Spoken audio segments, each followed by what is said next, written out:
Ready for round two Round 2. of year-end tax savings strategies? If you caught my episode last week, you heard my first 5. If you didn't get a chance yet, you can go back and find that and catch my first 5 favorite strategies. On this video, I'm going to be talking about 5 more of my favorite year-end tax saving strategies. My name is Linda Tuttle, and I'm so glad you're here. I love to help entrepreneurs and small business owners maximize their income, and I love showing you how to implement tax saving strategies so that you can keep more money in your pocket and create the life of your dreams. I love to travel, love to help people save money so you can do the same thing. So I'm back here in the same spot, but wanted to break it into 2 different videos for you so that you can think about some of these strategies. And so today, the 5 that I want to cover, the very first one is a health savings account. I am a big fan of these because of the tax favorability of how these are taxed and the benefits that you get from them. But I'm not going to focus on all of the details as to why today, but I do want to bring this up as one of the year-end tax saving strategies because for many of you that are self-employed, you are on, it's time for open enrollment, time to be shopping health insurance plans for 2024. So if you know, you can catch other episodes or information out there about a health savings account. I will do one, but it is a great vehicle. However, you have to have a high deductible health insurance plan in order to qualify to have a health savings account. So as it's year end and it's open enrollment time, keep this in mind. Maybe it makes sense for you to have a higher deductible, have a health savings account, and be able to do some tax planning that way. Probably need to speak to your tax advisor personally about your situation. Second one for today is a health reimbursement arrangement. Do you qualify? If you have a small business, you likely are in the position that you do qualify. There are so many benefits as far as to deducting medical expenses that you don't have when you're a W-2 employee only. When you have a small business, it opens up the ability to take some of these deductions for medical expenses. With the health reimbursement arrangement, this means that you can end up reimbursing yourself for medical expenses that have been paid throughout the year. It's not just that easy as saying that. You have to set up a plan, and there are some steps involved, and you have to determine if you are eligible.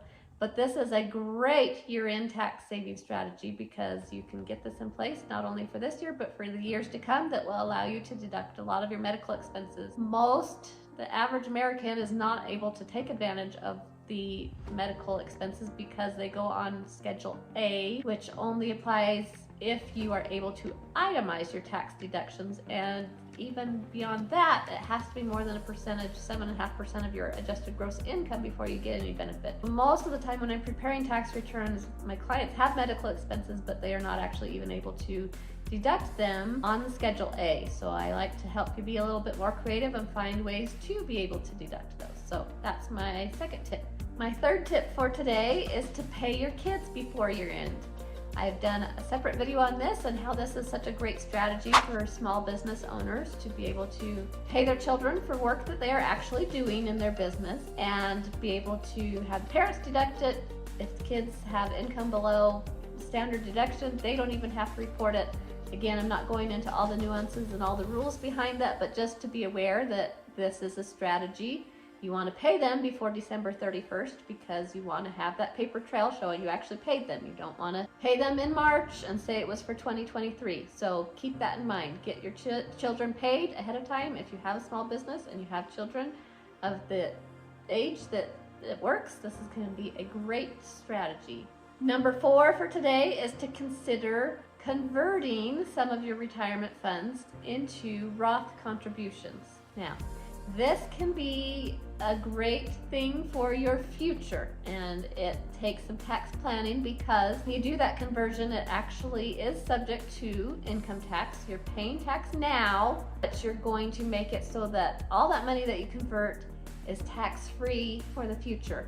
So it's good to look at your tax bracket, see where you're falling for the current year, see if it makes sense for you to convert a portion of what you have in traditional retirement accounts, part of it, all of it. Again, strategize with your tax advisor to determine what makes sense for you this year. Number 5 for today that I don't want to mention before year end is to consider purchasing vehicle or equipment that your business might need before year end. I want to do a disclaimer on this that I'm not encouraging you to go buy a brand new truck just for the tax write-off. If your business doesn't need new equipment or a new vehicle, it doesn't make sense to go buy it only for the tax write-off. However, if it's something that your business needs and you know you're going to be doing it in the coming months, consider doing it in November, December, rather than waiting until January, because you would get the tax deduction this year rather than waiting till all the way, the following year. There's still some great deductions available. There is what's called the special depreciation that's still in place this year. It's an 80% deduction, but you can write off a large portion of vehicles and equipment purchased this year with that special depreciation deduction. There's also what's called Section 179. Again, this video is not trying to go into the details of all the rules of everything, but just to bring up points for you to be doing some tax year-end strategy. Like I said, if you are proactive and ahead of things, you can actually save thousands of dollars by doing this planning ahead of time. So don't wait until you're preparing your taxes and miss out on deductions. I am currently taking appointments to do year-end tax strategy sessions with you on an individual basis, and you can catch the link to book that down below and see what we can do to save you taxes.